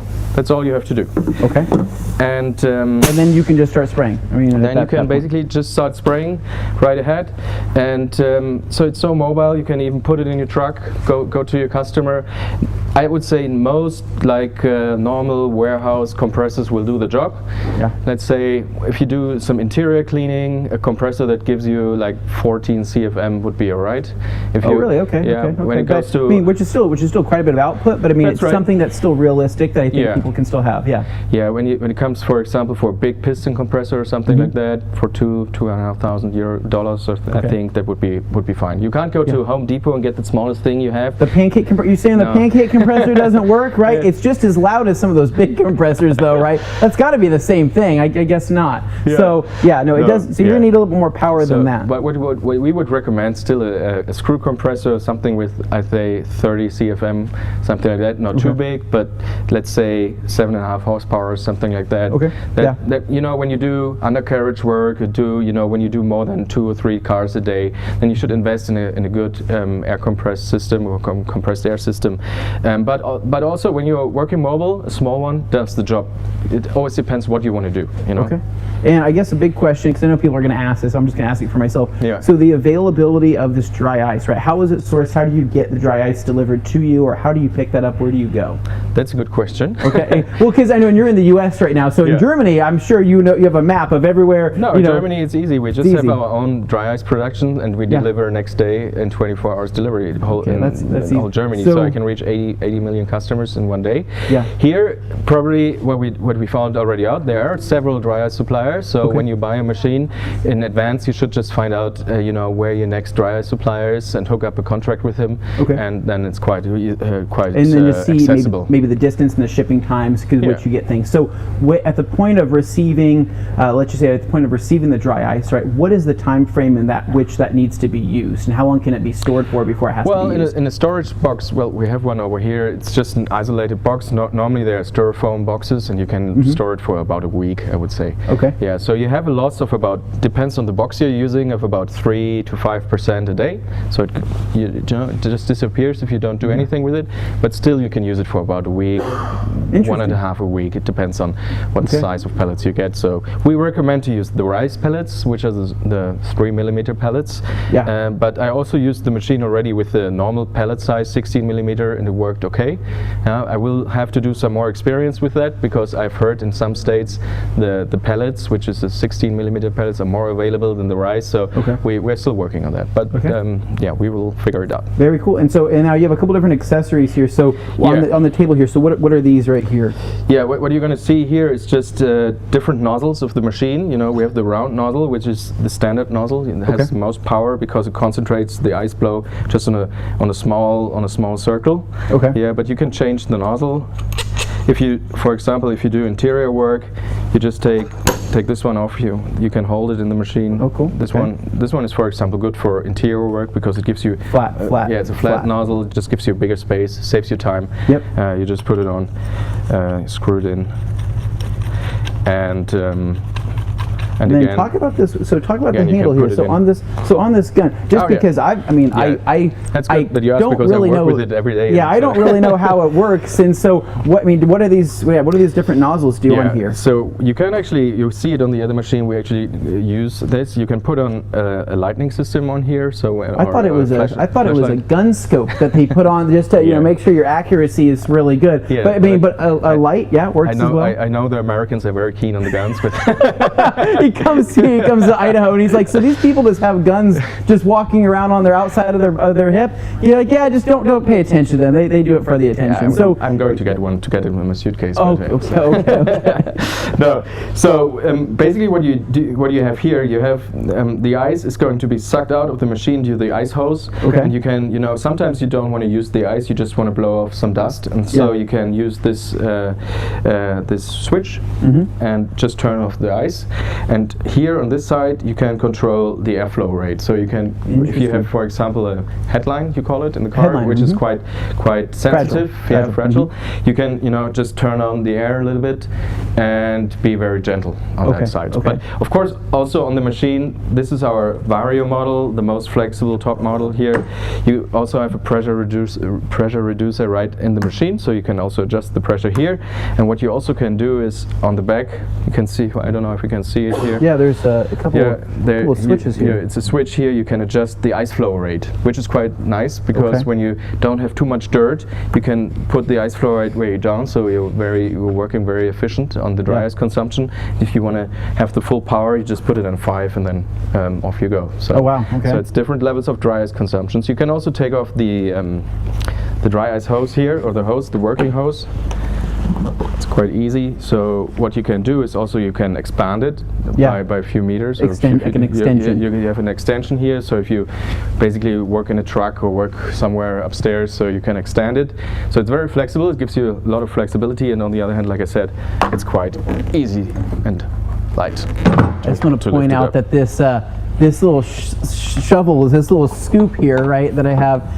So this had the dry ice in it. It is, obviously it's cold, right? I know that's probably an obvious thing, but what was insane was when he had, filled this up with the ice, I could see this handle frosting over, right? And it was just pretty cool looking. And I was like, I should touch that. And I said, oh, maybe I shouldn't without gloves on. Even right now, it's pretty frosty. Yeah. But what's really cool is if you look below you, where he threw all that dry ice, it's dry. There's nothing there, and it didn't fall between the Swiss tracks. It just literally is dry. Pretty amazing. So, are you ready to? I want to see some stuff. If you're ready, let's get excited. Let's get pumped. Before we get to work, security reasons, we should wear gloves when it comes to dry ice, because, as you pointed out, it's very cold. It's minus 110 degrees Fahrenheit. So when you hold it in your hand quite long, it doesn't freeze. It burns actually. Good. So, and can that be healed or maybe not? Well, for some people it can, but. All right. Do I need 2 pairs of gloves, right? Maybe, potentially. It depends on how sensitive your skin is. I have very sensitive skin. I do. It's very, very sensitive. And also, when you work with an air-fueled tool, you always should wear gloves. So natural. They'll get the. I'll stay at my distance for the most part, right? So let's get some dry ice and get the action done, I would say. Okay. So we're gonna come on over here and. Maybe you can open the lid. Okay, maybe I can. I don't even know how this thing works. Okay, I'm gonna twist this. Yes, like this. I just put 1 or 2 scoops in. This is exciting. It looks so nice. Okay. One more, is that it? No, we can refill it if we need it. Yeah, you can twist the button, so now it's locked. Now you can even carry in the machine. Oh, so it is that light just to move around. Yeah. So you can pick it up anywhere. Even when you're in your workshop and you want to go from one place to another, you just take the hose, and it's very easy to move the machine around. Yeah. So it's actually built to be moved. It's like some people even say it's like a vacuum cleaner, but I don't like that actually. It seems easier to lug around than a steam cleaner. Sometimes we move a steamer around and we're spilling all the water out and everything. Tips over and we go, oh gosh. So what I do now is just, like I said, I just plug in the air connection here. Okay. And actually we're ready to go. I will show you now. How many dries it how many times have you cleaned that lid? You did that like you've done this before. You picked that up and went straight for the. Is that where you practice? Yeah, that's. Should we put a target on there so you can aim for the middle every single time? Let me, Right.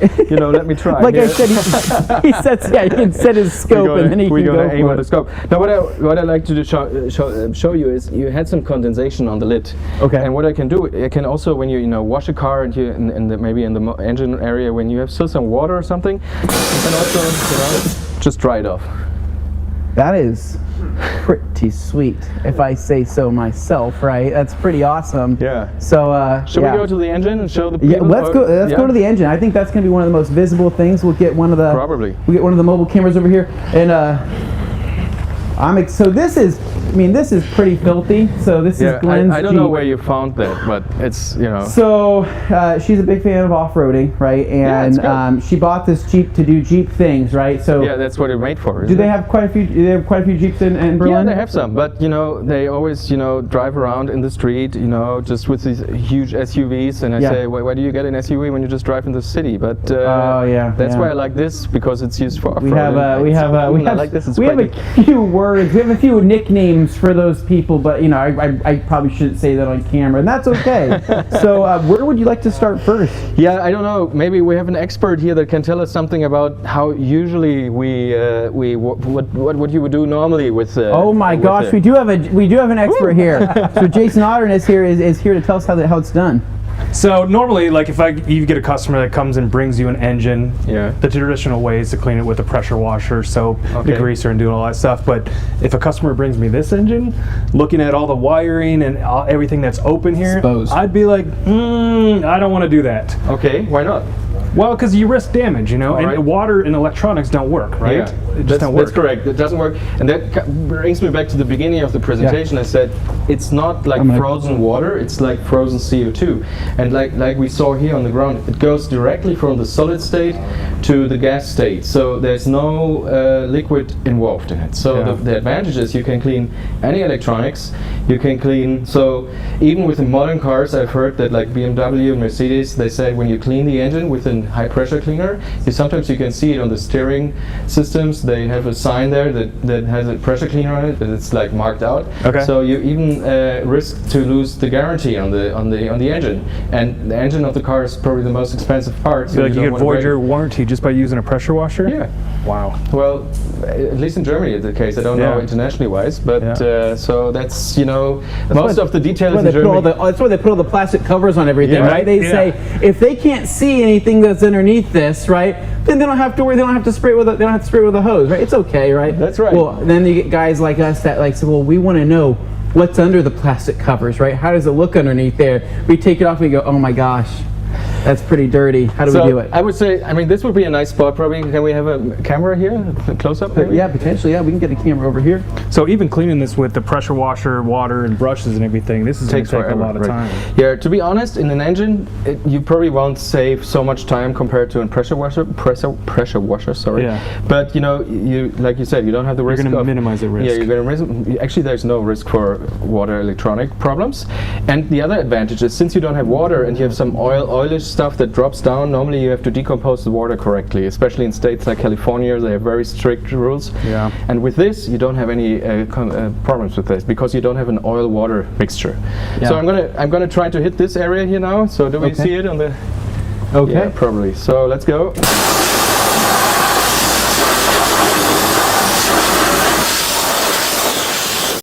So you see, looks quite nice. Yeah, no, that looks. What's crazy is that this camera is also even being. It's being too forgiving, right? Like I'm looking at this in person, I'm like, oh my god, this thing is absolutely filthy. I'm looking on the camera, I'm like, it looks better than what it is, but holy smokes, if that didn't make a big difference, man, that's insane. And you see how fast it goes. So for example, insanely fast. We had some light here. We do have a light, right? Thanks to our friends over at ScanGrip, right? So that's amazing. Also areas like this which are very filthy, it's aluminum. Sometimes you even have some oxidation Those are hard to clean, even with chemicals. Let me see. That is a hard clean even with chemicals. Let me see about the pressure I have on the machine. Let's see what it does when we hit the space.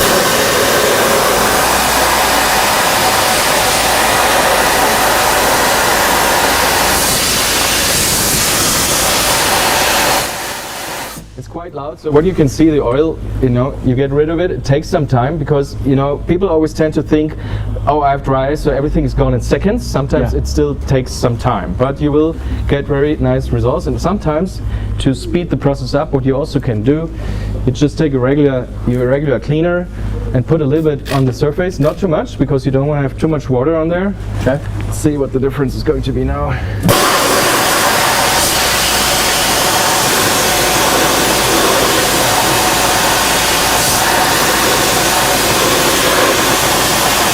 Okay, this is quite old, but you see, you don't get it new, but actually there's a lot of change in the material. So there is. Well, that means some of the thing is too is that some of the staining, especially on engine bays, right, and when it comes to blocks, right. I mean, the staining, it could have been 15 years, right, of a stain that you were. I mean, you were making 80% better, right? And it's baked on. Yeah, it's baked on, right? And most people, most people with especially blocks that have oil staining, they'll just spray paint over them to a certain degree, right? So, to see that after all this time is pretty insane. Let's go back here to the electronics, for example. You can see here the switchboards, or what you call those, but you would never touch these with water, right? So.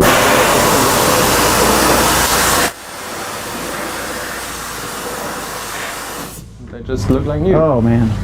Now I got a question. You're using this on metal, you're using it on some paint here, but you're also using it on like these plastics and electronics. Like, how do you gauge can you damage some of this stuff? As long as the material is not damaged. So as long as you don't have like a foam or anything, you always think how the dry ice works. It hits the surface and it expands. As long as it can go back in the atmosphere, there's no problem. But when you have like a foam or anything that is broken, the ice might go down and increase the damage. For example, if you have some holes or some ditches in here where the paint is broken, I would be just careful. Just like with the pressure washer, you wouldn't go in there. But like I said, as long as the surface is good, there won't be any problems. Well, so oftentimes, right, especially under a hood, right, you'll see a lot of just insulation, right? So they'll have, right, like the gasket material, right, that creates a watertight seal. And so maybe like if that foam had broken down over time, that would be a big thing. But I think for the most part, this is mostly plastics and some and zip ties, right? Let's do the wiring here, for example.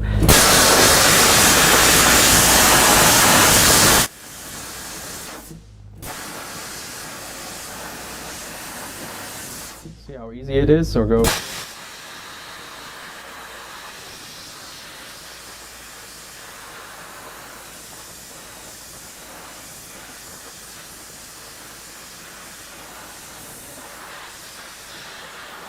Don't know if I hit everything, but from where I was at, I was like, I hope he hits up there because that's going to be super satisfying. I got to see maybe the top of this radiator. Just out of curiosity. Yeah, let's see what we want to do. Is this like an old sticker that's? I don't know what the heck that was, but it may not come off. But I just want to see because that's been bothering me since we opened the hood. Let's see what it does.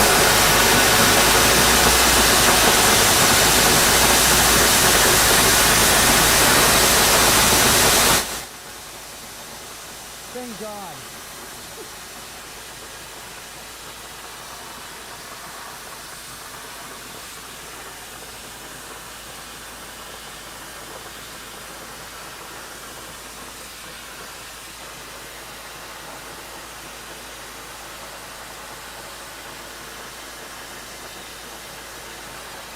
I don't know what it is, but it's oily and. I'm satisfied though. I'm much more satisfied knowing that's cleaning up. I mean, we could clean the whole engine, but maybe we could. I don't know how much time we've left, but maybe we should talk about the seats also. Seat cleaning. Yeah, let's go over the seat cleaning since we have those right behind us here. Yeah, so it's not so. Don't fall about the machine. So these are the seats we were joking around about earlier. He said, hey, yours, right? Yeah, he's like, hey, we need a set of Alcantara seats, and I said, well, I have some. I was going to save for the color lock portion, but I mean, I guess they're special seats, right? They came out of they don't look so special right now. I'm like, these are nice Alcantara, seats out of an Evo. I think that these are pretty nice. But he's like, we're gonna smear a little bit of peanut butter, a little bit of chocolate on it, some honey, and we're gonna remove all that. I said, no, they're already dirty enough. Trust me. So, needless to say, these seats have not been cleaned I know that it was stored in a warehouse for over, I think 4 years is what they were stored for. So I'm very curious to see just, this is unclean. I mean, that's very dirty. This is unclean, it's Alcantara. Many people ask, what can you clean? You asked me about this also. So I would say the only material we should be quite sensitive about is leather. Like the better the leather, the less dry ice it should see. I mean, this is just the standard leather, I would say. So I could go over it just to take the dust off, you know. But I found. We found oh my gosh, another G-Technic coin. We're finding these all over the place, right? So again, guys, these are a limited edition coin, right? They go to a charity, go to a good cause. They are still available, but I don't know why that's there. So I'm gonna put that in my pocket. Maybe they won't notice that I've taken one. Wait, I have to donate, right? Oh gosh, okay. I'll get to that later. Yeah. All right. Put it on the marketing budget. Write it off. There you go. So I'm going to clean this area right now because I put some chocolate on here just to see the difference and how fast it goes. You know, let's see. I don't know if it works out. It's my first experience about this. But so what do you do?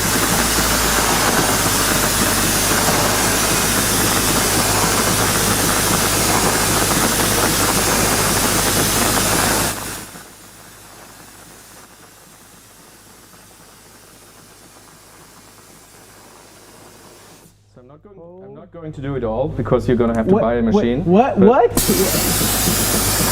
thought that's why this was here. So you see the difference? Holy smokes. And now take off your gloves and touch it. Okay. It feels, you know, it's not wet. It's not wet at all. It's not wet at all. It's dry. It's cold. So what you feel is the coldness. Yeah. But wait like 2 or 3 minutes, and the customer can sit right on it again. So you can. This is like a business model. You can do a quick flip or something, however you want to call it. Go to your shop, just say, oh, there's a stain. And another advantage about this, you can just, you know, clean this area, and you don't have any. If the seat is still would be clean, you can clean on the spot. You don't have any cleaning edges. You know, when you clean with water, you have to do the whole thing. Correct. Yeah, it spreads, right? You create a stain that creates a stain. But this and it also makes the fabric come up again, so it makes it look smooth and very nice again. I am, I don't know how. I mean, I'm hoping it's coming across, but this Alcantara is so. It looks faded to me. Like it looks like it was almost sun bleach. You know, it's got dirt and sun bleach on it. But the fact that yeah, man. Even the red stitching looks better. Right. Let's keep it going, right? Let's knock out the rest of this thing. I always like to do it. Make the people smile. Well, that's very nice. But now it's divided the full thing.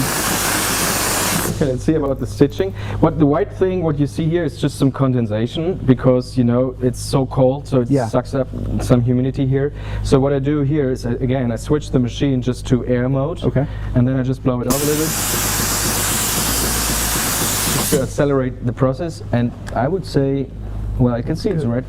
How does this work on like fabrics, like any carpets or anything like that too? Because one of the big problems in our shop is if you have to extract the carpet, it's wet, and then you got to get it dry. So you got to put it outside for 2 hours, or in the winter we can't do that, so we actually have to put the car outside. In Chicago, and turn the heat on. It's getting really cold. Yeah, no, you can use it on fabrics. You can put it. How do you call the things you put in the where your feet are? The carpets? Yeah, the carpets. These are the carpets. Yeah, you can use them. But of course, there's some limitation to it, you know, concerning the efficiency. If you have like a huge space, maybe a steamer would be quite nice for huge carpets, but for the small things, perfect. And the humidity is gone, no humidity. Because many detailers, you know, clean a car, like you said, they don't have the space maybe to put all the cars there to have them dry, so they put a dryer in there, or sometimes they don't do it correctly, they close all the windows, and 2 days later you have some awful smells. Yeah, awful smell and mold in the car. So that's what you don't want to have. And with dry ice, I don't know what it. It smells clean to me. I mean, it smells clean to me. Like you said, he's rubbed chocolate all over it. So, Renaud, is there anything else? We have to wrap it up here pretty soon, right? Get ready for the next presentation. But I mean, is there any other thing you want to show us really quick off the top of your head that's interesting? Maybe sometimes some undercarriage work. Okay, you know, because I think this, honestly, I want to see like a little bit of the undercarriage stuff, because I know that's why a lot of people, the perception of dry ice cleaning is a lot of undercarriage maintenance, right? Cleaning control arms, cleaning suspension suspension components and all of that. Maybe So- we can also, undercarriage is, that's what they always ask me also, can I do undercarriage, can I do undercarriage? Yes, you can, but of course it takes longer than with a huge machine, Yeah. and there's some limitations to it, and you would need a really decent compressor to do it. So I'd say you would have to use something like 35 CFM and a huge, maybe 100-gallon tank or something to give you enough power to do it. Yeah. So I don't know what we have here. Can you only use dry ice in there? Is that it? Yeah, that's a good question also. With our top models, which are the green and white ones, you can also use abrasive material combined with the dry ice. So sometimes when you do a small paint job, for example, and you do want to get rid of some of the paint, you just take some abrasive material with it, combine it with the dry ice, and you strip off the paint also from right down to the glass metal. bead, or like what would you throw? It's like glass beads or walnut shells or something like walnut that. shells, We have some certified material that you can use. Okay. And but that's a huge advantage actually. This gives you extra power. All right, so let's see something down here. I'm gonna let the camera what see. What we're gonna do here, I don't know. The car looks quite. Go ahead. Yeah. I try to give you some light here. For example, here. Let's see what we're doing here. Sorry.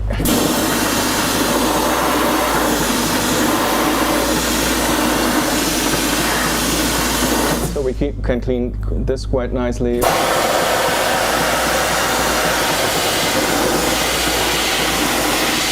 And again, quite nice. Here you see also some limitations. You know, this is some rust and some old paint. You know, and of course I tell you guys, you can go on a display, and on the other hand, you know, I can't take off the rust.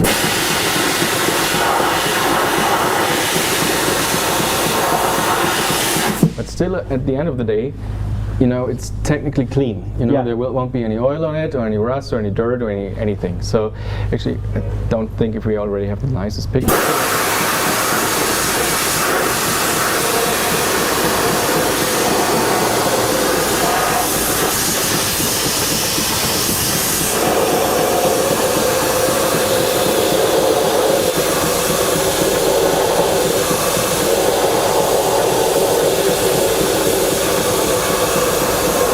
So you get the dirt off. Yeah. But again, maybe sometimes just put a little cleaner on it, and I try it again.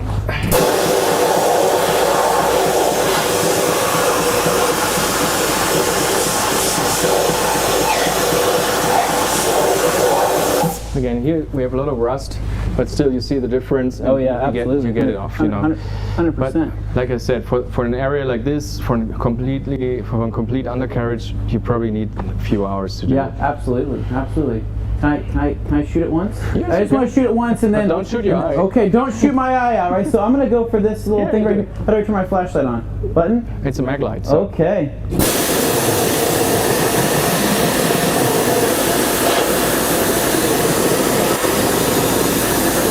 That is super satisfying. Oh my gosh, that is I tell you. I call it man cleaning. Yeah, this definitely feels like that.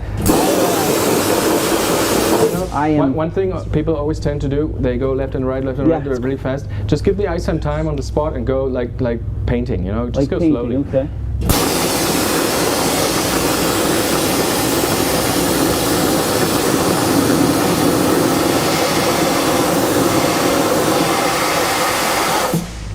Yeah. Okay, well, sold me on it. Jeff, if you're watching this, yes, can we put on the marketing tab? We'll use it. So, Renaud, how do people find out more information about Dry Ice Energy? Where can they go?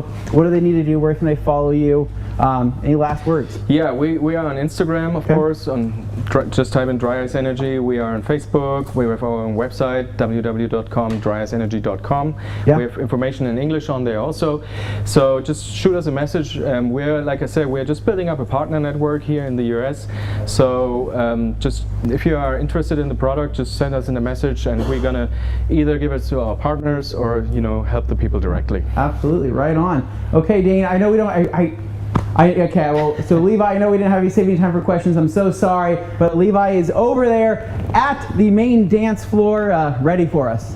Thank you guys, I appreciate it. That dry ice blasting is fascinating stuff. But I've got a leader, a presence, a master of polymers, Dr. David Gadusi from Optimum Polymer Technologies here. David, how are you? Thank you for joining us. Hi, Levi. I'm doing great. Thank you. It's great to be with you. And how are you? Now I got audio. Now I can hear you. Perfect. Okay. Good. Well, thank you, David. With you here today. We appreciate it. So, for folks who don't know, one, you're the father of O&R, but I want you to kind of give us a little bit about yourself. Tell us about your background and how you started Optimum. Well, after I got my PhD, I worked in manufacturing automotive clear coat paint for 6 years, and after that I started creating products that work alongside with clear coat paint, which was a newer technology back then. Most products in the market were designed for the single stage paint, and so we started to create a line of products based on polymers that work specifically for the newer paint technologies and newer cars. And No-Rinse was one of those products, which is polymer based. It has the ability to encapsulate dirt. It works better than soap, and it takes fraction of time, which is why a lot of detailers love it. And it gives better results and leaves a great glossy finish too. And then after that, we also wanted to make products that improve on clear coat. Clear coat, even though it's a great paint system and it adds so much gloss and UV protection, it still has some shortcomings against chemicals in the environment and all the other factors like UV and so on. And that's when we developed ceramic coatings to protect clear coat and all the interior and exterior car finishes. And I believe we were the first company in the continent to manufacture ceramic coatings. And of course, there are other brands now available, but I believe we were the first both with No-Rinse and with ceramic coatings. Yeah, I mean, that's one of the most fascinating things that a lot of people don't understand or don't realize is how well those two things go hand in hand, but also being literally one of the first in the country to be able to come out with that and still have one of the top coatings in the market. So kudos to you for that. What's the game plan with Optimum? You've developed a lot of new technologies over the years. But I know that you're really trying to focus the core of the business and the chemistry on it. What are you guys doing? What's the plan for 2023, 2022 and 2023?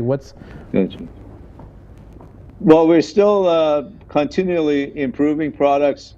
No-Rinse itself has gone through at least 4 revisions since its debut in 2006. Mm-hmm. And we just improved it again a few months ago, and the new formula does a much better job than the original or the previous versions. It leaves a better gloss. It has more lubricity, and everyone who has tested the new formula likes it over the previous versions even more. We've also improved other products, and we have many unique products, as you know, mm-hmm. Levi. We're the only company who makes spray polishes and compounds, and most people who have tested them preferred over the traditional products because you use less product and you get better results since it covers the whole pad. We have several other coatings that we've added to the line. And most recently, we added a new coating for boats and RVs, which was under testing for over 6 years. Yeah. And the boats and the houseboats that we have used it on still look the same as the day it was applied to. Wow. So that's why we can guarantee it for over 5 years. And based on the results we've had, we know it's going to even last longer than that. We're adding a whole marine line for 2022-23.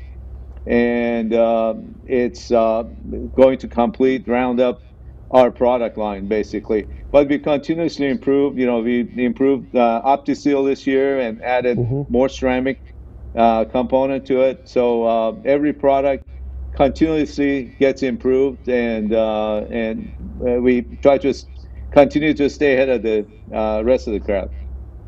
Well, and that's that.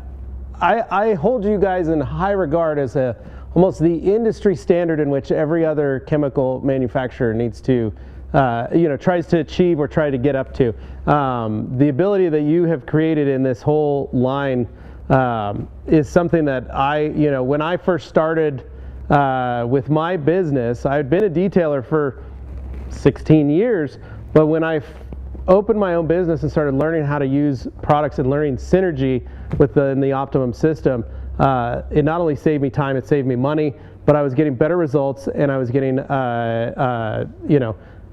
just a better quality of product that I was able to give to my customers. And I think that a lot of times there's still a lot of folks that just don't understand the benefits of a synergistic system. Could you explain the reasons for that and what the synergy is that is Optimum? Well, I appreciate your comments coming from you, Levi. It means a lot that since you're an excellent detailer yourself. And I think we coined the phrase optimum synergy. And the reason was that we developed all the products to work very well together. And for instance, use our compound, and without having to wipe it off or do anything, you can go straight to the polish. Right after, you can go with a spray wax or spray sealant to protect the paint without having to clean the paint in between or clean your pads. And same thing with no rinse, Ferrex, power clean, and of course with you can combine clay and wax with our spray wax. You can clay and use Ferrex together. Every product is made to be compatible and give you better results in less time by combining and minimizing the number of steps. Yeah, that's if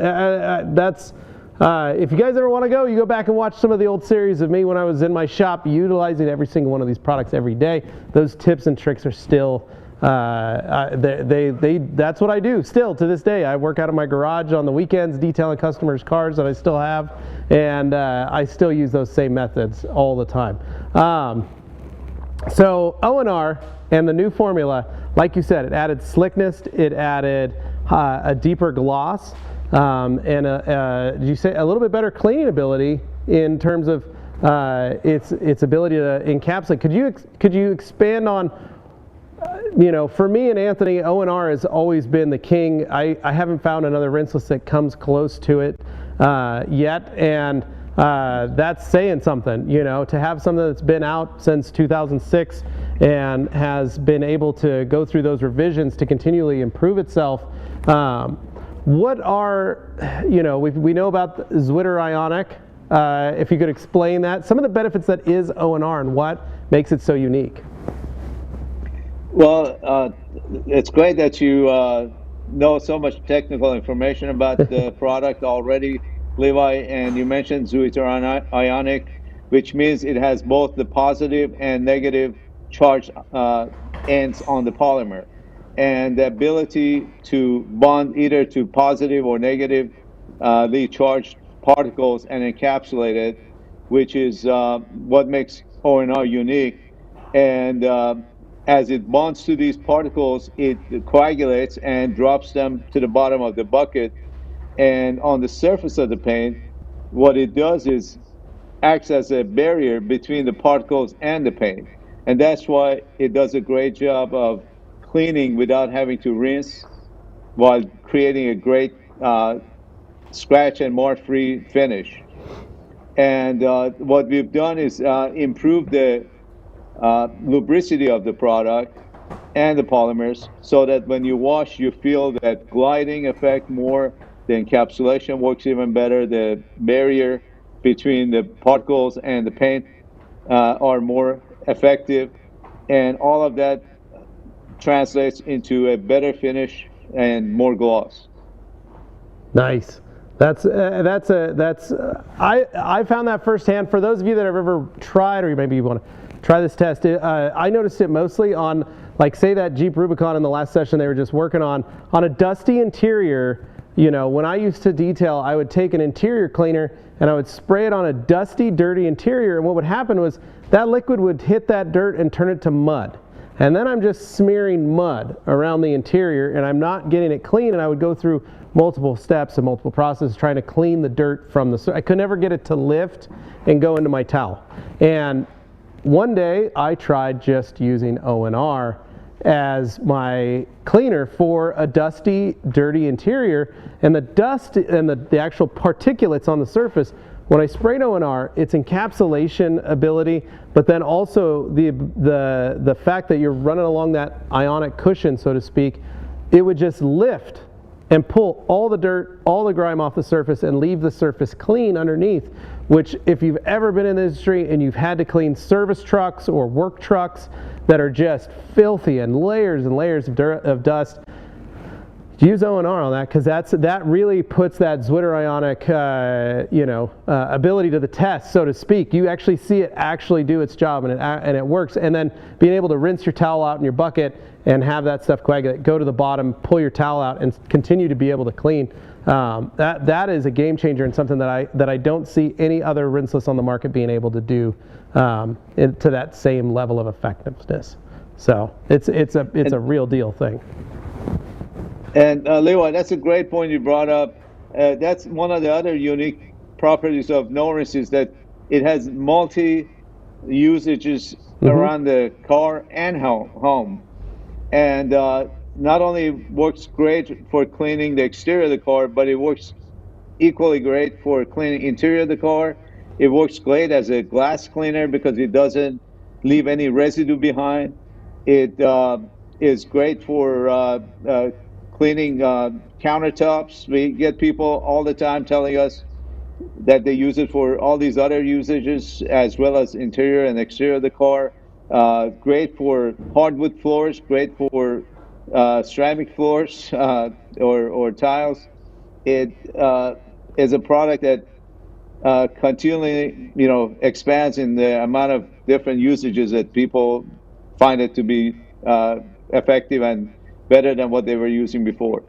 Yeah, it seriously is a miracle product, and something that, I mean, it replaced 5 things in my shop when I started using it, and to this day it still does that job, and it's just been indispensable, and truly one of the greatest products I think that's ever been brought forth to the industry on its own. So thank you, Dr. G, for that. Dane, do we have any questions for the great Dr. G? Well, it's funny because we always have a lot of folks who watch our stuff who are super interested in Optimum products, especially O&R.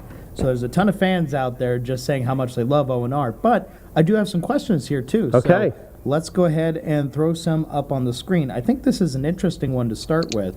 Okay. I've got DG, not Dr. G, but DG, saying, why does Optimum pursue SiC coatings over other polysiloxanes or fluorine-based products? That's a great question. The biggest advantage of the SiC system, which we developed and created back in 2007, 2008, is that it permanently bonds to the factory clear coat.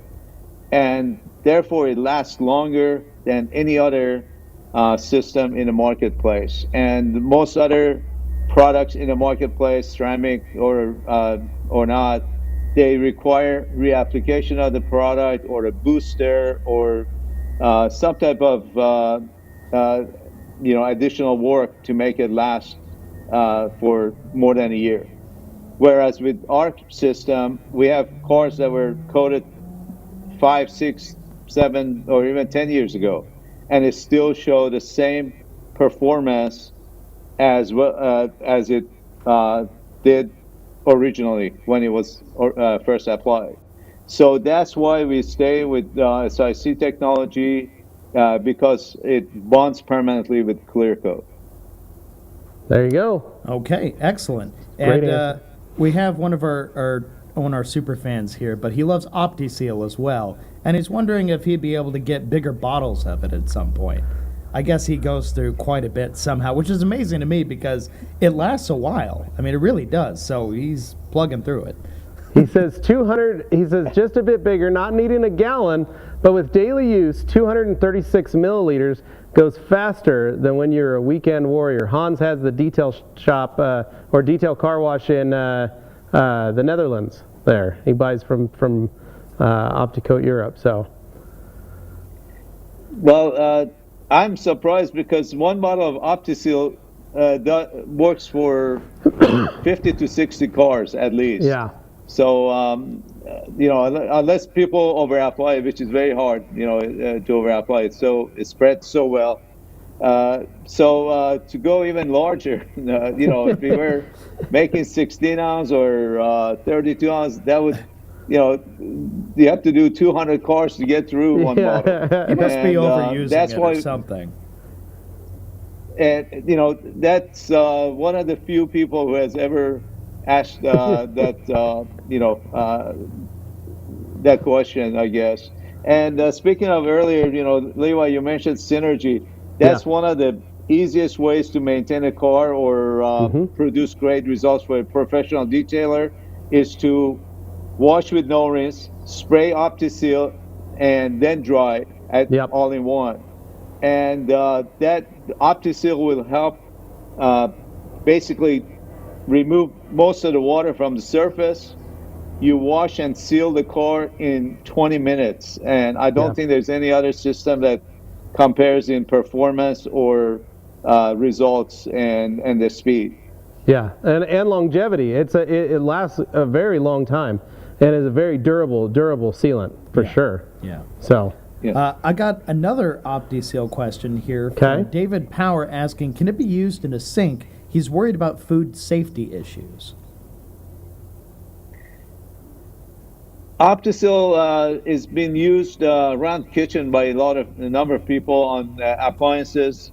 I hadn't heard about sink before. Usually people don't worry about sealing the sink, but their appliances, countertops, it's been used quite a bit. The chemistry is very safe. It's similar to what's used in hand lotions. So if you can put a hand lotion on a surface or feel comfortable with using hand lotion, you should feel safe with OptiSeal on that surface as well. There we go. Great question. Now, I've got one left here, and I think Rucker Mirrors here asking, when is Optimum updating their labels so people can actually see it's a new version? So I know some people see like a new version sticker put on theirs, but I think he's specifically wanting to know when it's a new version because sometimes you may not notice that. But what's your take on that? That's a good point. We'll work with our team, perhaps to update the labels at some point. And one thing we have to do continuously is because of the regulations changing constantly, we have to upgrade and update our labels anyways. So we may usually we just do that with the back labels, not so much with the front labels. But we might look at that at some point. That's a good suggestion. Thank you. Okay, totally valid. All right. Dr. G, thank you so much for being a part of this. Thank you for waiting and being so gracious. And if people have any questions or comments or anything, they can reach out to you. How? I'm always available by email or by phone. Our information is on the website. They can go to optico.com or optimumcarcare.com, and there's a link there for sending emails. They can send the emails directly to me at david@optico.com, and our phone number, they can call and ask questions anytime. We're always available. Excellent, excellent. Well, guys, thank you so much for being on, so Dr. much. G. We really appreciate it. Thanks, David. All right, so this is pretty much ending our morning block of TRCMA for today, but don't worry about it. We got plenty more coming up this afternoon, which coming up here, we got Viper Chair starting off the afternoon, followed by Detail Factory and G-Technic. So you can look forward to that later today. That'll be in a separate live stream block, so make sure you have set your reminder or at least saved a link so you can click over to that later. But yeah, that's pretty much the whole deal. And of course, on our website today, relevant to the guests we're having today, we've got special 20% off Tuesday only deals that you're not going to find any other day this week, and it's going to continue this train rolling with unique sales each day. So don't miss out on that. And the last thing I'll point out are these coins. Make sure you don't miss out on the special edition coins, extremely limited edition, and they each go to a specific charity where 100% of the proceeds actually go to the charity of that given brand's choice that's on the coin. So you can look forward to that, and yeah, add something to your collection. Shadow box it, whatever you want to do. It's just something fun to remember TRCMA 2022 by.